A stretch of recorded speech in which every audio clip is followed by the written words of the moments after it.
ರಾಹುಲ್ ಗಾಂಧಿಯವರ ಭಾರತ ನ್ಯಾಯ ಯಾತ್ರೆ ಮಾಡೋ ವಿಚಾರ.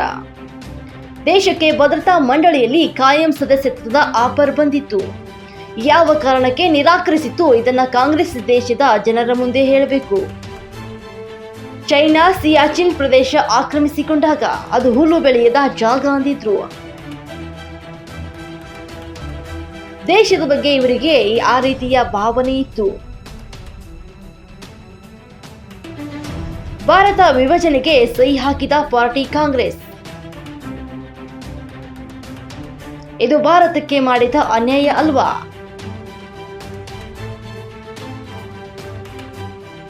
ತನ್ನ ಕುಟುಂಬದಲ್ಲಿ ಅಧಿಕಾರ ಇರಲಿ ಅನ್ನೋದೇ ನ್ಯಾಯನ?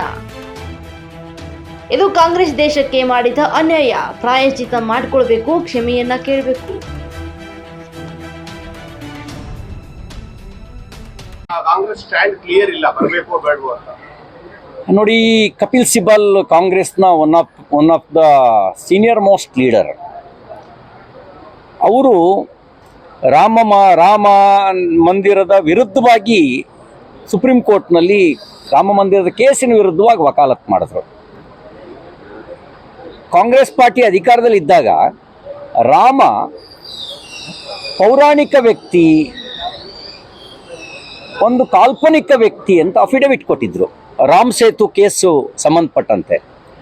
ಅಂದರೆ ಮರ್ಯಾದಾ ಪುರುಷ ರಾಮ, ನಾವೆಲ್ಲರೂ ಆರಾಧಿಸ್ತಕ್ಕಂಥ ರಾಮ, ಆ ಮರ್ಯಾದಾ ಪುರುಷೋತ್ತಮನನ್ನು ಕಾಲ್ಪನಿಕ ವ್ಯಕ್ತಿ ಅಂತ ಅಫಿಡವಿಟ್ ಕೊಟ್ಟವರು. ಸ್ವಾಭಾವಿಕವಾಗಿ ಹಿಂಜರಿಕೆ ಇರುತ್ತೆ. ನಾವು ಮಂದಿರ ವಹಿ ಬನಾಯಂಗೆ ಅಂತ ಅಂದಾಗ ನಮಗೆ ಲೇವಡಿ ಮಾಡಿದವರು ಮತ್ತು ಕೆಲವರೆಲ್ಲ ಪುಕ್ಷಟೆ ಸಲಹೆ ಕೊಟ್ಟವರಿದ್ರು, ಅಲ್ಲೇ ಯಾಕೆ ಕಟ್ಟಬೇಕು ಮಂದಿರ, ಅಲ್ಲಿ ಟಾಯ್ಲೆಟ್ ಕಟ್ಲಿ. ಈ ಕಾರ್ಯಕ್ರಮದ ಸಹ ಪ್ರಾಯೋಜಕರು ಕಲಬುರಗಿ ಫ್ಯಾಮಿಲಿ ರೆಸ್ಟೋರೆಂಟ್. ರುಚಿಯಾದ ಊಟ ಸೇವಿಸಲು ಒಮ್ಮೆ ಭೇಟಿ ನೀಡಿ. Humnabad main road, Mother Teresa ಆಸ್ಪತ್ರೆ ಎದುರುಗಡೆ, ಕಲಬುರಗಿಯ. Mobile number 9901015156. ಅಲ್ಲಿ ಸ್ಕೂಲ್ ಕಟ್ಲಿ, ಅಲ್ಲಿ ಲೈಬ್ರರಿ ಕಟ್ಲಿ ಅಂತ ಪುಕ್ಷಟೆ ಸಲಹೆ ಕೊಟ್ಟಿದ್ರು. ಇವತ್ತು ಭವ್ಯ ರಾಮ ಮಂದಿರ ಅಂದರೆ ಅದು ಸಾಂಸ್ಕೃತಿಕ ಪುನರುತ್ಥಾನದ ಕೇಂದ್ರ. ಅಷ್ಟು ಮಾತ್ರ ಅಲ್ಲ, ನಾವು ಯಾವುದನ್ನ ಶತಮಾನಗಳ ಹಿಂದೆ ಕಳ್ಕೊಂಡಿದ್ವೋ ಅದರ ಒಂದು ಪುನರುತ್ಥಾನ ಅಂತ ಹೇಳಿದ್ರೆ ಭಾರತದ ಪುನರುತ್ಥಾನನೇ, ಭಾರತೀಯತೆಯ ಪುನರುತ್ಥಾನನೇ. ಆ ಪುನರುತ್ಥಾನದ ಕಾರ್ಯಕ್ಕೆ ಆಮಂತ್ರಣ ಬಂದಿದೆ. ಅದು ಹೋಗ್ಲೋ ಬಿಡ್ಲೋ ಅಳಕು. ಯಾಕೆಂದರೆ ತನಗೆ ಅಧಿಕಾರ ಇದ್ದಾಗ, ತಮ್ಗೆ ಅವಕಾಶ ಕೊಟ್ಟಾಗ ನಾವು ಈ ಕೆಲಸ ಮಾಡ್ಬೋದಿತ್ತು, ಮಾಡಿಲ್ಲ. ಇವತ್ತು ಹೆಂಗೆ ಹೋಗೋದು ಅಂತ ಕರೆಯೋದಂತೂ ಕರೆದಿದ್ದೀವಿ. ರಾಮ ಎಲ್ರಿಗೂ ಸೇರಿದವನು. ರಾಮ BJP ಅವ್ರಿಗೆ ಮಾತ್ರ ಸೇರಿದವನಲ್ಲ, ರಾಮ ಎಲ್ರಿಗೂ ಸೇರಿದವನು. ರಾಮನನ್ನು ಯಾರು ಫಾಲೋ ಮಾಡ್ತಾರೆ ಅವ್ರು ಜಗತ್ತಿನಲ್ಲಿ ಒಳ್ಳೆ ಜನ ಆಗಿದ್ದಾರೆ, ಯಾರೋ ಭಯೋತ್ಪಾದಕರಾಗಿಲ್ಲ. ಅವರು ಬಹಳ ಒಳ್ಳೆ ಜನ ಆಗಿದ್ದಾರೆ. ಹಂಗಾಗಿ ಆ ಒಳ್ಳೆತನದ ಹಿಂದೆ ಬರಬೇಕೋ ಬಿಡಬೇಕೋ ಅನ್ನೋದು ಅವ್ರಿಗೆ ಬಿಟ್ಟಿದ್ದಾರೆ. ಈಗ RSS ರಾಮ ಮಂದಿರ ಏನ್ ಸಂಬಂಧ ಅಂತ DK ಶಿವಕುಮಾರ್ ಹೇಳ್ತಾರೆ. ಆ ಮಂತ್ರಾಕ್ಷತೆ ಕೊಡೋದು ಮನೆಗೆ ಹೋಗಕ್ಕೆ ಇವಾಗ ಇದು ಸ್ಟಾರ್ಟ್ ಮಾಡಿದ್ದಾರೆ BJP ಅವರು.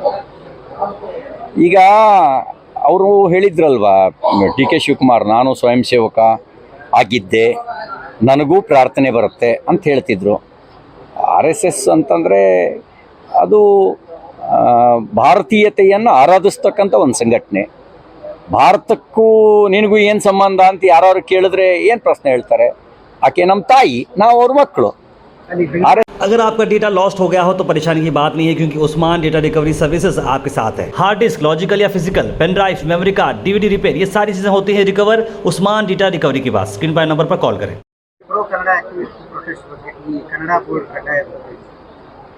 ನೋಡಿ, ಕರ್ನಾಟಕದಲ್ಲಿ ಕನ್ನಡವೇ ಸಾರ್ವಭೌಮ ಭಾಷೆ, ಆಡಳಿತ ಭಾಷೆ. ಕರ್ನಾಟಕದಲ್ಲಿ ಕನ್ನಡಕ್ಕೆ ಆದ್ಯತೆ ಇರಬೇಕು.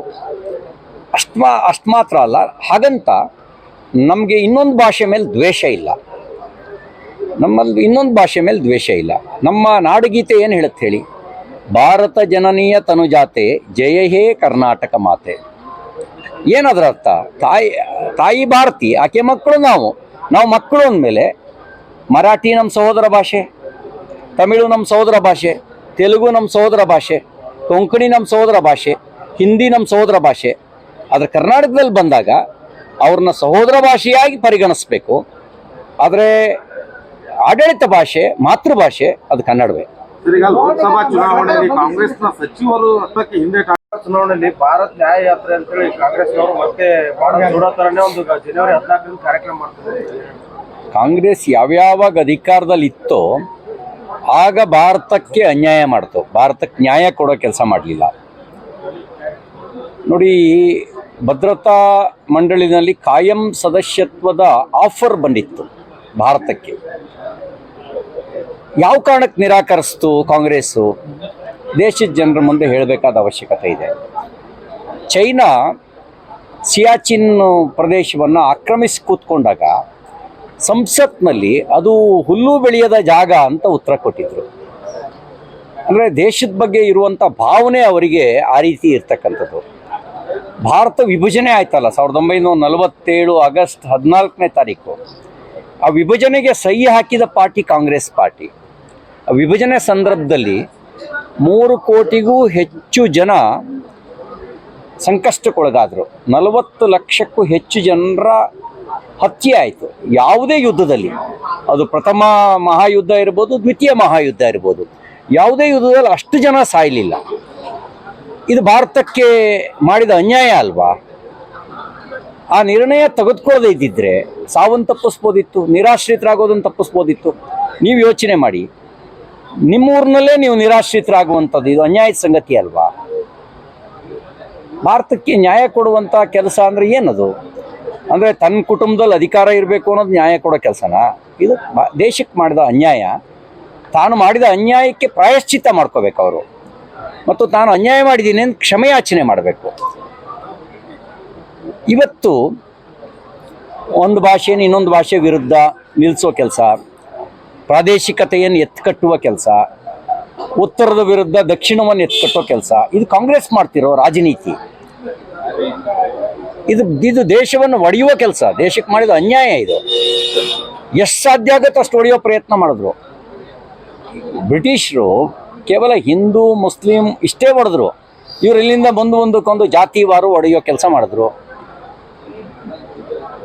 ಪ್ರಾದೇಶಿಕವಾಗಿ ಎತ್ಕೊಟ್ಟೋ ಕೆಲಸ ಮಾಡಿದ್ರು. ಹಂಗಾಗಿ ಕಾಂಗ್ರೆಸ್ ಅಧಿಕಾರದಲ್ಲಿ ಇದ್ದಾಗ ದೇಶಕ್ಕೆ ಅನ್ಯಾಯನೇ ಮಾಡಿದೆ. ಈಗ ಅವ್ರು ಮಾಡ್ಕೋಬೇಕಾದ್ರೆ ಪ್ರಾಯಶ್ಚಿತ್ತವನ್ನು